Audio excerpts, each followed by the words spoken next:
안녕하세요, 백혜랑입니다. 이번 시간에는 빅데이터의 이해에 대해서 한번 살펴보도록 하겠습니다. 자, 세계 1위의 슈퍼컴퓨터. 저 개인적으로 슈퍼컴퓨터 굉장히 좋아하는데요. 가끔씩 살펴보곤 합니다. 그런데 이 세계가 굉장히 치열한 경쟁이 있는 세계인데 놀랍게도 현재 3번 연속, 이게 6개월마다 한 번씩 지금 체크하거든요. 그리고 금년 6월 달에 체크해서 지금 거의 2년 가까이 그 1등을 하고 있는 나라가 바로 일본입니다. 일본의 후카쿠라는 슈퍼컴퓨터 현재 세계 1위의 슈퍼컴퓨터로 현재 등록이 되어 있는데요.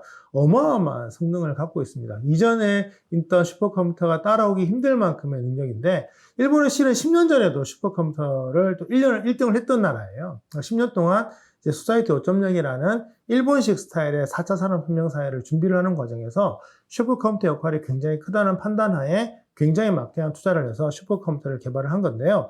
슈퍼컴퓨터라는 게 사실 암호해독이라든가 기후변화 모델링, 자동차라든가 뭐 비행기에 대한 모델링 할 때도 많이 쓰기 때문에 사실 얼마나 강력한 슈퍼컴퓨터를 갖고 있느냐는 산업의 경쟁력이기도 하지만 국가의 어떤 보안이라든가 국가의 안보에도 영향을 끼치고 있는 굉장히 중요한 도구라고 말씀을 드릴 수가 있어요. 우리나라에도 슈퍼컴퓨터 있습니다. 국가 슈퍼컴퓨팅 센터라는 곳에서 현재 관리를 하고 있는데요. 현재 우리나라에 들어와 있는 제일 강력한 게 슈퍼컴퓨터 5호기, 크레이지 CS500이라는 어떤 모델이 있는데요.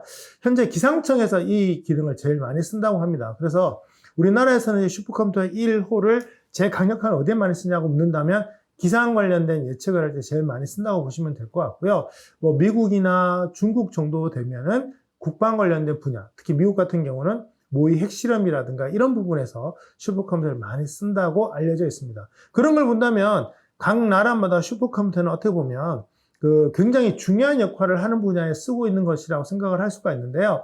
그런 점에서 국방 분야보다는 우리나라는 일기예보라든가 이런 쪽을 좀 많이 쓴다는 측면에서는 다른 나라랑 좀 결이 다른 면이 좀 있지 않나 생각이 좀 드는데요. 또 한편으로는 국방 분야로 돌리기에는 예산이나 이런 문제들이 좀 부족해서 생긴 문제가 아닌가라는 좀 생각도 들어서 아쉬운 면도 있습니다. 중요한 건 이런 슈퍼컴퓨터가 왜 필요하냐 하는 거죠. 뭐 기상청에서 슈퍼컴퓨터를 굳이 써야 될 이유가 뭐이고, 그다음에 모의 핵실험을 할 때 이런 슈퍼컴퓨터 써야 될 이유가 무엇이기에 이렇게 일반 컴퓨터도 아니고 슈퍼컴퓨터처럼 많은 돈을 들여서 정말 건물 하나에 어마어마한 전력을 소모해 가면서 이런 슈퍼컴퓨터를 장착해서 사용하는 걸까요? 한마디로 얘기하면 막대한 데이터를 처리해야 되기 때문에 바로 여기서 빅데이터라는 개념이 나타나는 거죠. 사실 빅데이터라는 개념을 굉장히 여러 종류로 사용을 하고 있습니다. 그냥 단순하게 굉장히 큰 규모의 데이터를 의미할 때도 빅데이터라고 사용하기도 하고요. 그 다음에 요즘 4차 산업혁명의 인공지능 얘기할 때 빅데이터는 주로 비정형, 다양한 종류의 비정형 데이터, 로레벨 데이터를 빅데이터로 의미하는 경우도 있습니다. 아무튼 간에 둘 다 기본적으로 뭐냐면 기존에 우리가 알던 데이터 양보다 어마어마하게 크다는 거죠. 2002년을 기점으로 디지털 데이터가 아날로그 데이터를 넘기 시작해서 지금은 글쎄요, 아날로그 데이터가 전체 디지털 데이터 대비했을 때 한 99대 1도 안 될 것 같아요. 어마어마하게 많은 데이터가 생성이 되고 있는데 예전에는 메가바이트에서 기가바이트 정도 되면 지금은 테라바이트, 그다음 페타바이트 정도 되는 정말 들어보기도 힘들 정도의 단위들을 사용하면서 이런 데이터를 쓰는데요. 문제는 이런 데이터들이 시간을 들여서 천천히 처리하면 뭐 그래도 문제가 없는데 슈퍼컴퓨터처럼 이런 강력한 컴퓨터가 필요한 이유는 단시간에 방대한 데이터를 동시에 처리를 해서 결과값을 내야 되는 경우가 종종 있더라는 거죠. 그런 점에서는 기존 우리가 많은 시간을 들여서 천천히 계산하면 좋겠습니다라고 생각할지 모르겠습니다만 순간적으로 데이터를 처리해야 될 때는 기본적으로 메모리 용량도 커야 되고 성능도 좋은 슈퍼컴퓨터가 없으면 안 되기 때문에 결과적으로는 슈퍼컴퓨터라는 것을 계속 개발하고 좋은 장비를 더 도입하는 데 노력을 하고 있는 거죠. 그런 점에서 빅데이터는 우리가 분명히 모르는 사이에 굉장히 중요한 역할을 하기 시작했다는 건데요. 한마디로 해서는 이렇게 말씀을 드릴 수 있을 것 같아요.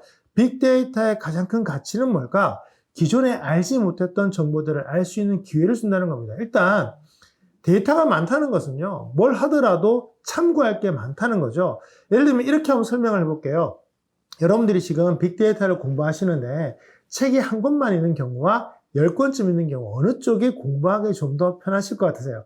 저는 한 것만 공부하면 더 좋지 않을까요? 라고 하신다면, 저는 이렇게 표현하고 싶어요. 효율적인 부분에서요. 예를 들면 그 한 권이 물론 뭐, 바이블처럼 잘 정리된 책이라면 좋겠지만, 시중에는 나와 있는 책 중에서 그런 바이블 같은 책들을 우리가 만드는 것도 어렵지만 고르는 것도 쉽지 않거든요. 그런 점에서는 구할 수만 있다면 한 10권쯤 구해서 이것저것 살펴보는 게 좀 더 정확하게 알 수 있는 방법이지 않을까요? 그런 점에서는 일단 책이 10권이 있는데 한 권만 공부해도 되는 거고요. 따져보면 데이터가 많다는 건 기본적으로 나쁜 건 아니죠.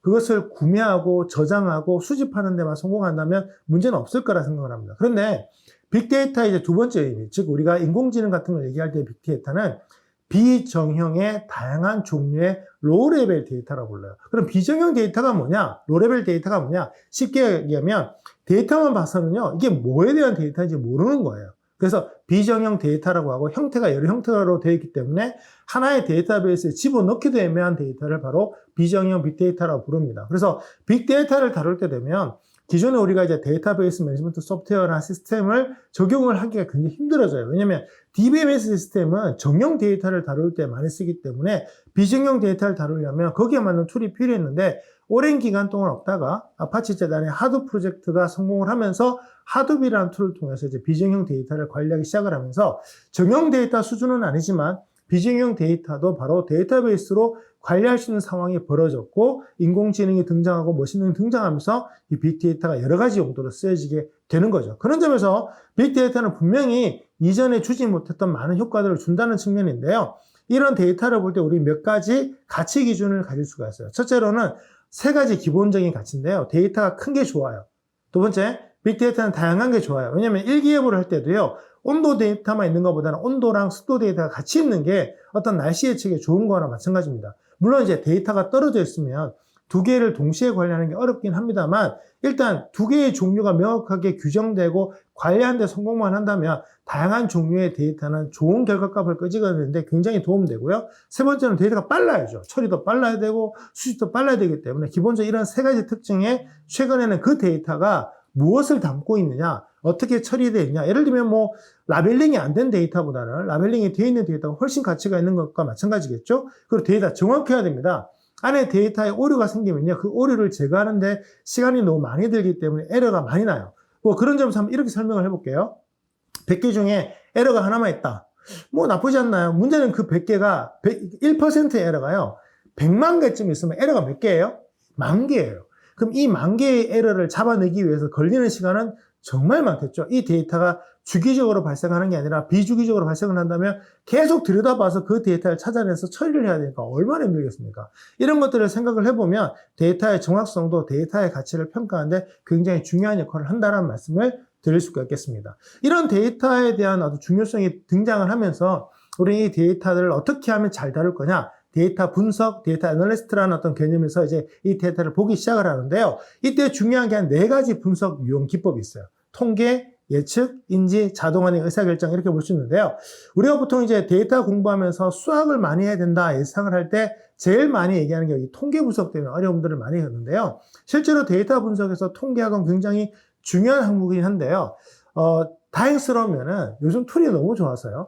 데이터에 오류만 없고 정말 정리만 잘 돼 있다면 실은 여러분들이 통계 정도는 모르셔도 데이터를 통해서 인사이트의 어떤 결과들을 끌어낼 수 있는 좋은 도구들이 많다는 점은 굉장히 희소식이라고 말씀을 드릴 수가 있겠어요. 최근에는 이제 인공지능이라든가 머신러닝의 어떤 개념들이 등장을 하면서 예측 분석이라든가 인지 분석도 가능해졌고요. 이제 프로그래밍 가능하잖아요. 그러다 보니까 자동화된 의사결정 같은 게 가능해지는 거죠. 그래서 분석을 시작해 수집 분석 과정을 통해서 의사결정까지 모든 프로세스를 이제 이 비즈니스는 그게 가능하잖아요. 그런 점에서 이 빅데이터의 등장은 기존의 기술 덕분에 그리고 새로 등장한 새로운 알고리즘이라든가 머신러닝 기법 덕분에 이제 이전에 갖지 못했던 어마어마한 가치를 갖기 시작을 했고 그 속에서 새로운 패턴이 등장을 하면서 다양한 어떤 분야에 적용이 되면서 21세기의 제3의 인공지능의 부흥기다라고 말할 정도의 새로운 서막을 만들어준 가장 대표적인 자산이라고 얘기할 수가 있겠습니다. 그래서 최근에는 이 빅데이터를 석유에 비교할 정도로 굉장히 중요한 자산으로 평가를 하고 있죠. 그런 점에서 본다면 앞으로 빅데이터에서 여러분들이 얼마나 관심을 갖느냐는 석유에 관심을 갖는 거예요. 그만큼 중요한 자원이기 때문에 이번에 관심에 대한 어떤 결과는 의심하지 않으셔도 될 것 같습니다. 열심히 관심 가지시고 여기에서 뭔가 끄집어내기 위해서 노력하신다면 그 결과뿐만 아니라 그 과정들이 여러분의 삶에 많은 어떤 도움이 될 거라고 저는 확신을 하고 있습니다. 다양한 빅데이터 기술이 있는데 뭐 어떤 소스를 가지고 처리할 거냐, 생산을 어떻게 할 거며, 수집 어떻게 할 거며, 저장 어떻게 할 거며, 분석 어떻게 할 거며 이런 다양한 기술들이 있는데요.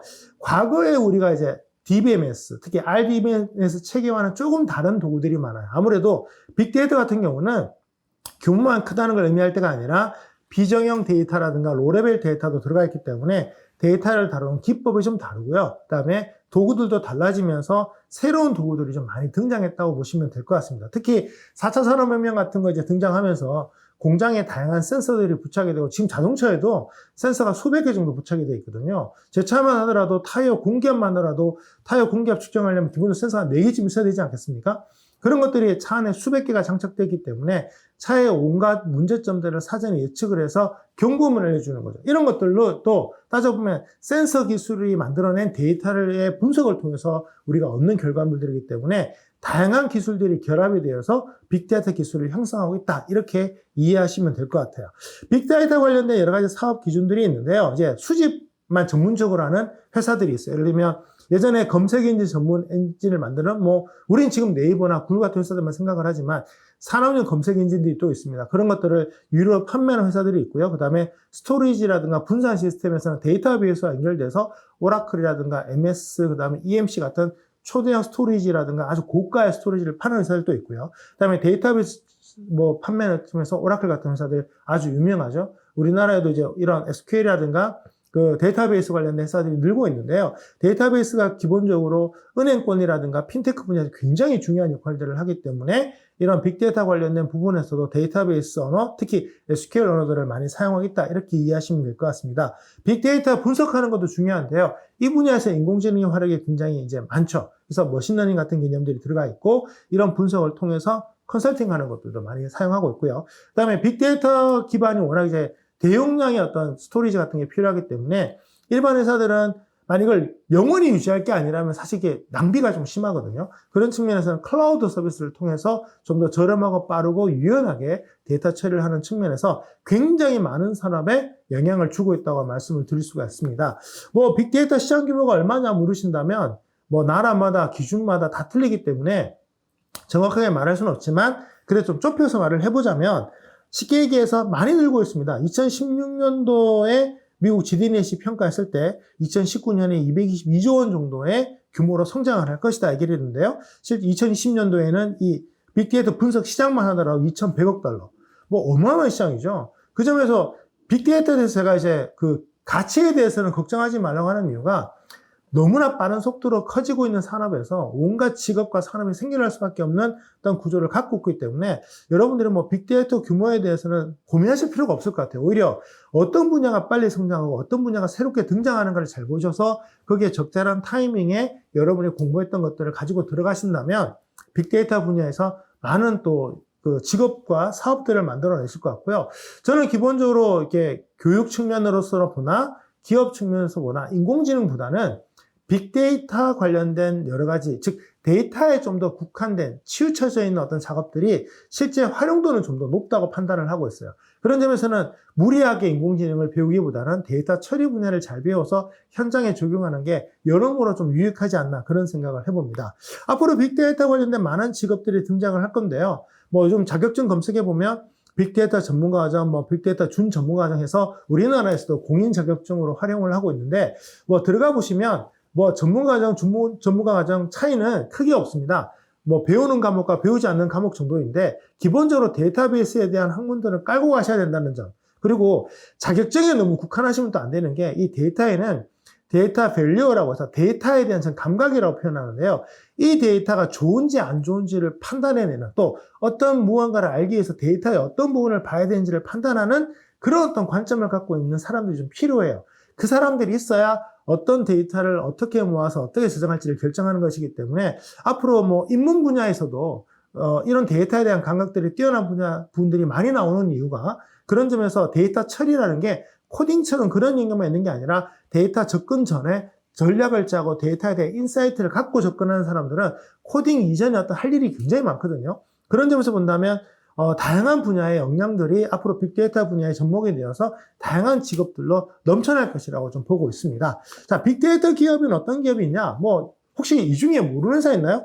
SAP 정도는 요즘 모를 수 있어요. 왜냐면 저희 때 대학 때는 통계학 하려면 SAP라든가 이런 SPSS 같은 툴을 다뤄야 했기 때문에 굉장히 유명했는데 이제 요즘은 B2B로 워낙 많이 가니까 요즘은 잘 쓰지는 않지만 기업들은 잘 알고 있는 툴들이죠. 뭐 국내 기업들 같은 경우도 여러분들 다 잘 아시는 뭐 은행도 대표적인 빅데이터 기업 중에 하나인데요. 특히 핀테크 분야는 다른 산업에 비해서 유난히 데이터를 많이 갖고 있고 데이터에 집착하는 분야라고 생각을 하시면 됩니다. 물론 이제 비정형 데이터에 대해서는 별로 관심을 갖고 있지 않는데요. 역으로 그래서 스타트업들 중에서 빅데이터 기반의 핀테크 사업을 영위를 해서 기존의 메이저 금융사들이 하지 못하고 있는 대상을 통해서 새로운 서비스를 하려고 하는 그런 회사들도 늘고 있습니다. 왜냐하면 빅데이터 처리를 해보면 기존의 정형 데이터에서 얻지 못했던 패턴들이 나오면 우리가 몰랐던 사실을 알게 되고 몰랐던 것들을 가치를 평가하게 되면서 새로운 비즈니스가 형성되기 때문에 그런 점에서 앞으로 다양한 빅데이터에 대한 관점을 갖고 있는 스타트업들이 등장을 하고 전문가가 등장을 하면서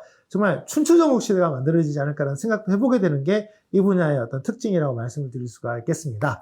자, 검색 서비스라고 말씀을 드렸는데요. 구글과 네이버를 한번 사례를 들 것 같아요. 왜냐하면 가장 대표적인 빅데이터 기업이기 때문입니다. 정보를 저장하는 회사인데 정보를 저장하는데 어떤 정보냐? 여러분들이 가끔씩 이제 오해하시는 게 뭐냐면 구글과 네이버가 홈페이지 정보를 다 저장하고 있다고 생각을 하시는데 아닙니다. 구글과 네이버는요. 전체 웹사이트의 일부의 인덱스 값만 저장을 하고 있어요. 그런데도 어마어마한 데이터를 갖고 있는 거죠. 왜냐면 전 세계 하루에 생겨나는 웹페이지가 워낙 많다 보니까 그 정도의 양을 우리가 처리하는 과정에서 정말 모든 걸 저장할 수가 없고 또 저장하면 저작권에 위배되거든요. 그래서 이런 키워드를 갖고 있는 웹사이트가 어디쯤에 있다는 그 정보만 갖고 있고요. 포워딩을 시켜주는 게 바로 구글과 네이버의 역할입니다. 그래서 이런 회사들 그래도 덕분에 우리가 전 세계에서 만들어진 웹사이트를 우리가 좀 쉽게 찾을 수가 있고 접근할 수가 있게 된 거죠. 최근에 구글은 시가총액 2조 달러를 돌파한 애플과 더불어 아마존과 더불어 2조 달러 클럽에 가입한 기업이기도 한데요. 뭐 첨단 기술에 관해서 특히 여러분 스마트폰이라든가 그다음에 모바일 디바이스 쪽에서는 뭐 둘째가 아람 서로 정도의 방대한 데이터베이스와 디바이스를 자랑하는 기업이기 때문에 앞으로 전 세계를 데이터로 어떻게 바꾸어 할지 정말 걱정도 될 정도의 어떤 능력을 갖고 있는 회사가 바로 구글이 아닐까 생각을 합니다. 네이버는 우리나라 최고의 검색 회사죠. 사실 자국의 검색 회사가 좋지 않아서 구글 같은 회사들한테 뺏겨버린 회사들, 나라들도 꽤 많은데요. 우리가 뭐 여러 가지 측면이 있겠지만 자국어 서비스에 대해서 자국 기업이 우위를 점한다는 건 굉장히 좋은 일이에요. 왜냐하면 견제를 할 수가 있거든요. 그런 점에서 네이버 역할이 굉장히 큰데 우리나라 검색 점유율 59%, 구글이 전 세계 검색의 90%인데 대한민국에서만큼은 아직까지 1위가 아니라는 점은 참 그런 점에서는 네이버가의 활약이 좀 기대되는 분야가 아닐까 생각을 합니다. 메신저 분야도 마찬가지인데요. 카카오라는 회사 잘 아시죠? 카카오톡으로 시작을 해서 지금은 네이버와 쌍벽을 이루고 있는 우리나라의 IT 기업 아니겠습니까? 최근에 여러 가지 비즈니스를 전파하면서 많은 어떤 그 새로운 서비스들을 만들고 있는데요. 그 과정에서 얼마나 많은 데이터가 등장하고 있을까요?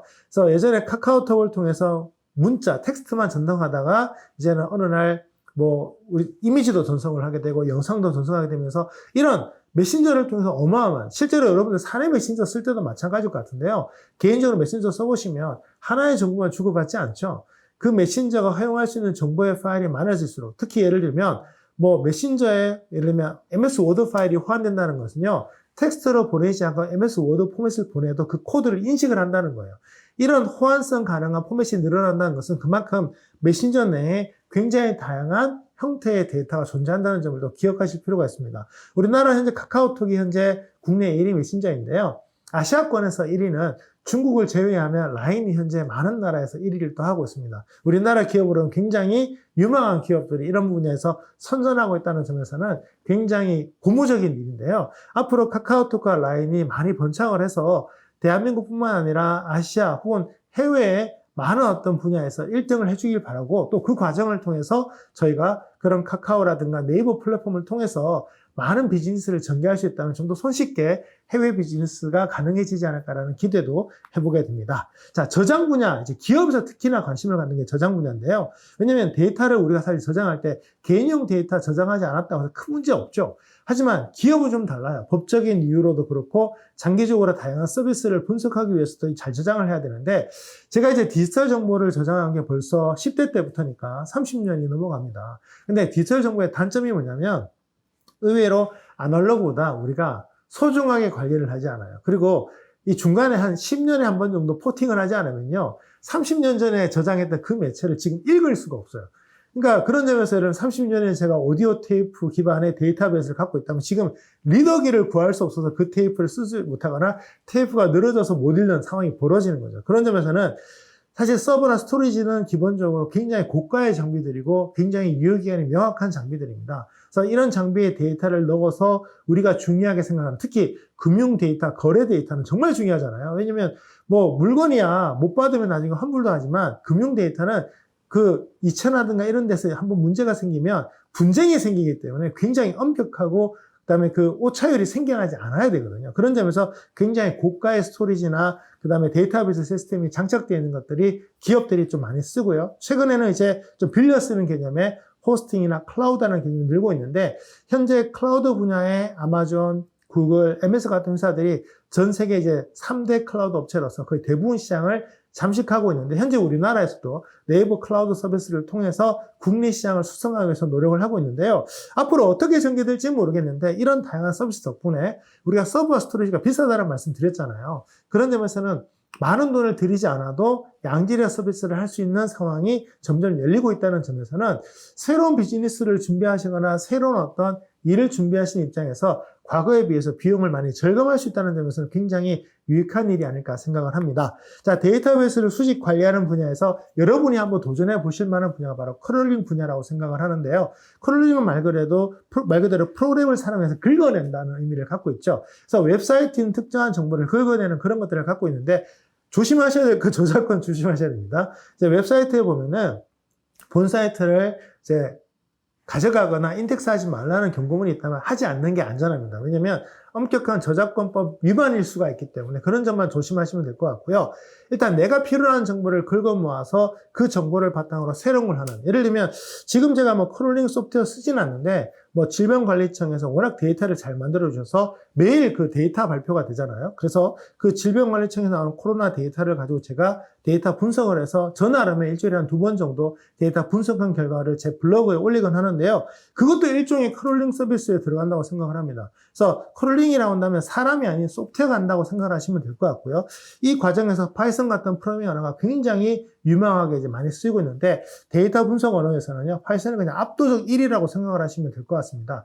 뭐 웹 언어라든가 트래픽이 많이 들어가는 어떤 프로그램을 만들기 위해서 파이썬은 그렇게 좋은 툴은 아닙니다만 데이터 관련된 특히 뭐 머신러닝, 딥러닝 쪽에서는 뭐 압도적인 1위 언어이기 때문에 그리고 실제로 여러분들이 분석에 필요한 코드 배우는 게 그렇게 어렵지 않아요. 뭐 수십 개 정도면 충분히 배우기 때문에 영어 단어 몇천 개도 외우시는 분들이 그 수십 개 명령어 못 외우겠습니까? 그 정도만 외우셔서 처리하면 실제로 웬만한 뭐 일상에 쓰는 보고서나 데이터 분석은 크게 어렵지 않기 때문에 그런 점에서는 간단하게 한번 배워두시는 것도 좋지 않을까 생각을 합니다. 또 요즘 오픈소스가 워낙 많아서 프로그램을 사지 않더라도 내가 쓸 수 있는 도구들이 많아졌다는 점도 굉장히 유익할 것 같은데요. 데이터베이스 처리할 때 SQL이라는 언어가 있습니다. 프로그래밍 언어라고 하기에는 조금 너무 이제 협소한 언어이긴 한데요.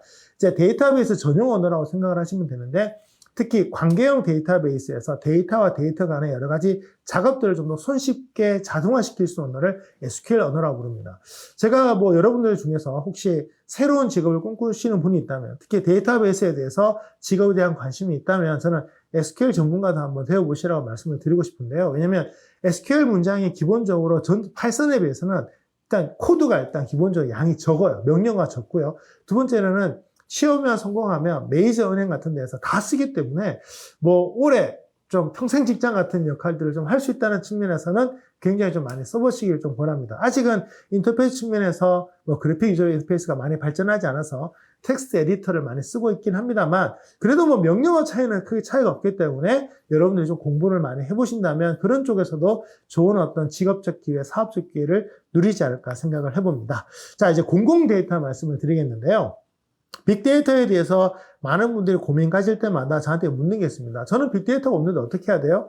다행히 우리나라도 이제 좀 뒤늦었지만 이 빅데이터에 대한 가치를 인정을 하기 시작을 해서 우리나라 각종의 데이터들을 모으는 사이트가 만들어졌습니다. 웹사이트 만드는 거에 관해서는 대한민국 참 빠르잖아요. data.go.kr 들어가 보시면 공공데이터 포털 사이트가 열리는데요. 거기에 이제 많은 종류의 데이터가 업데이트되고 있는데 제가 보니까 작년 대비 올해 거의 3배 이상의 데이터가 올라가는 것 같아요. 그리고 API라든가 이런 게 잘 되어 있기 때문에 매번 들어가서 가져오지 않아도 API 값을 불러서 프로그램에 연동을 하면 자동으로 반영되는 것들도 잘 되어 있으니까요. 그런 데이터를 좀 활용해 보시고 실제로 공공 데이터만을 가지고도 비즈니스 하시는 분들이 꽤 있어요.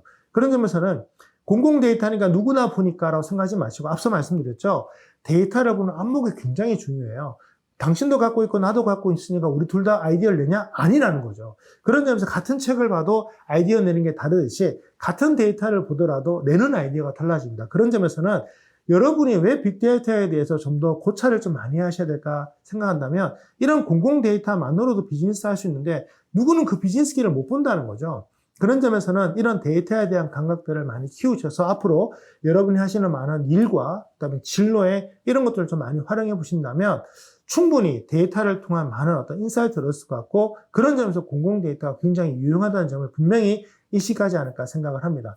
잊지 마세요. 공공 데이터는 누구나 접근할 수가 있습니다. 지금 당장 들어가서 무슨 내용이 좀 모른다 할지라도요. 회원가입해 두시고 가끔씩 들어가 보시면 데이터에 대한 감각도 반복하면 좀 익숙해지실 거기 때문에 걱정 마시고 자주 좀 접속해 보시기를 꼭 권해드립니다. 감사합니다.